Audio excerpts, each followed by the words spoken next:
Magandang araw po, welcome po sa aking channel, Nov9 TV on the spot.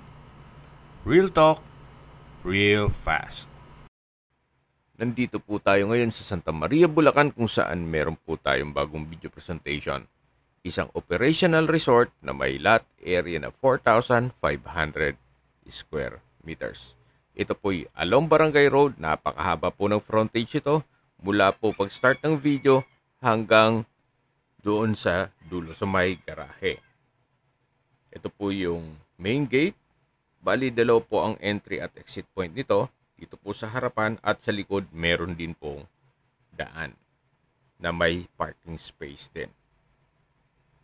So, dito naman po sa kabilang side ay kasama po ito. Ito pong kung saan may nakaparadang dalawang sasakyan. Napakalaki po ng area. At ito'y along Barangay Road. Tungkol naman sa dokumento nito, ito'y titulado, buhay po ang may-ari, kaya wala po kayong maging problema sa documentation o sa transfer ng title. Ang kagandahan po dito sa resort na to ay kilala na po at marami nang naging customer. Kaya kung sakaling ma-acquire nyo ito, supervision nyo na lang po ang kulang. Ito po yung caretaker's house. At ito yung garahe. Then matatanong natin yung swimming pool. Meron pong garden dito na may mga ornamental plants. At may fruit bearing trees gaya nitong mangga. Ito po yung unang swimming pool o pool A. Na malaki po ang area nito. Then may waterfalls. May kiddie pool at adult pool. May gang chair dito, then garden set, at dito naman yung kiddie pool. Ito pong resort ay well maintained, gawa ng dito rin po nakatira si owner. At kung sakali man po mag-set tayo ng tripping, personal nyo pong makakausap sila. At pwede na po kayong magipag-negotiate kaagad once na maibigyan nyo ito. At syempre, may katanungan, income generating naman, ba't binebenta? O ano reserve for selling? May mga pagpabago sa kanilang plano, kaya ibebenta na lang po ito. So, dito po yung open lanay. May bungalow house naman dito, na pwede po itong paupahan din kung may guest. Meron lang natutulog kaya hindi natin mapasok ito. Pero kumpleto rin po ito. May kwarto at may banyo. Ito po yung perimeter fence. Then meron pong access gate na kung saan ito po yung Barangay Road. Actually, dumaan na po tayo dito kanina. Dun po sa dulo. Dun tayo nag-start ng video at mula dun ang property. Hanggang dun sa may garahe. Check po natin dito sa kabilang side naman. Paglabas po ay meron pong garden set, then adobe slabs sa pathway. At dito naman po ay meron pong open kubo na katabi lang yung events place. Napakalaki po nitong events place. Nakasawali po ang ceiling, naka-tiled flooring hanggang sa dulo po yan. Then dito po ay yung residence ni owner. Hindi natin mapasok gawa ng may mga personal silang gamit dyan. Balik po ulit tayo dito sa events place at hanggang sa dulo po yan. So marami pong guest na ma-accommodate dito. At dito naman po ay kung sakali man na gusto yung mag-staycation business o meron pong mag-overnight, ito naman po yung rooms na pwede sa mga guest. Malaki naman po ang espasyo nito at may sariling toilet and bath. So may aircon na rin po at meron pong another room. Then dito naman po yung toilet and bath. na maayos naman po ang toilet fixtures at ito'y naka-tile bathroom wall. Naka-solid wood door na rin po ito at meron pong aluminum screen door. So paglabas po natin, yan po ulit yung events place. At dito po sa dulo ay meron pong stage. Meron pong maliit na gate dito na access naman papunta sa shower room. Then yan po yung poolside. Ito pong poolside ay meron din pong mga tables and chairs. Yan po, malaki naman ang espasyo nito. Then yan po yung pool A. Bali po may another pool naman dun sa likod. Then dito po ay meron pong mga kubo na may kwarto na rin po. At dun po sa dulo, ganun din, may kubo na may room.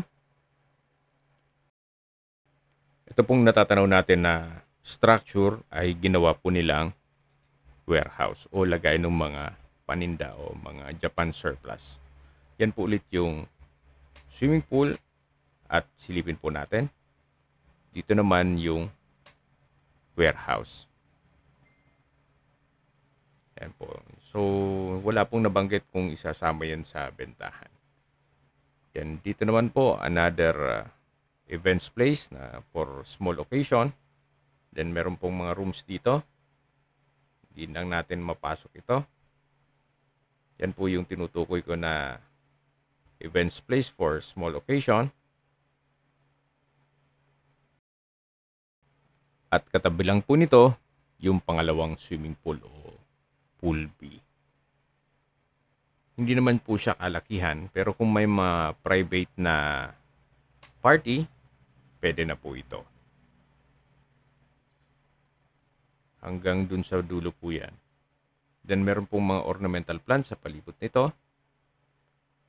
At sa taas po niyan ay another parking. So meron pong dalawang entry at exit point itong resort. Bago tayo umakyat dyan, check natin yung mga banyo dito sa dulo. Diyan po tayo dumaan kanina. Then yan po yung private room. Then ito yung banyo. Dito naman po yung shower room ng pambabae at panlalaki. At may banyo na rin po ito. Check na po natin yung parking area o yung sa kabilang exit na kung saan malaki din po ang espasyo nito. So kung sakali man po na ang uukupahin ni customer o ni client ay dito sa pool B, pwede po silang dumaan dito at dito na mag-park. So nakabakod na po buong property. Hanggang dun po sa kabilang side yan. So marami pa po kayong rooms for improvement kung sakaling ma-acquire nyo ito. Habang naglilibot po tayo at pinagmamasdan nyo po itong kapaligiran, pag-usapan natin ang distance, location at travel time. Mula po sa bayan ng Santa Maria, Bulacan, ang distance is 4.6 kilometers at ang travel time is 13 minutes. Kompleto na po doon gaya ng public market, groceries, schools, church at hospital. Yan po yung lagi kong binabanggit sa inyo na dapat nyo i-consider sa paghanap ng property yung meron pong malapit na hospital.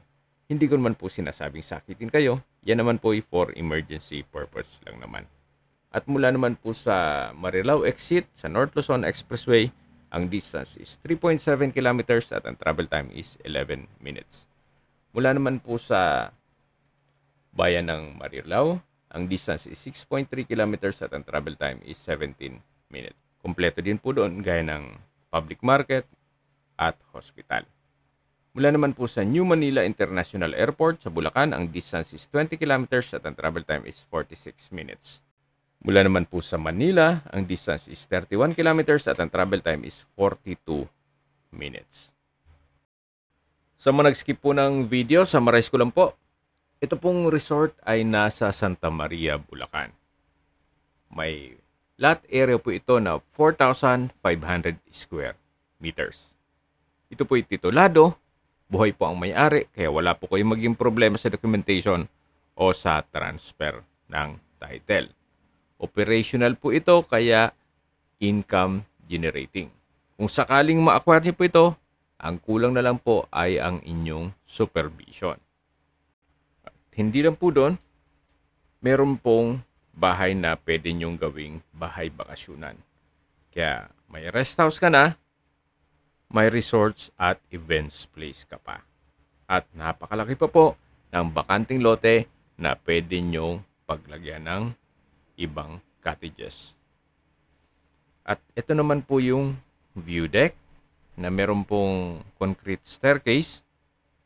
Malaki din po ang espasyo nito. Actually, kung meron ding mga small occasions, pwede rin po dito.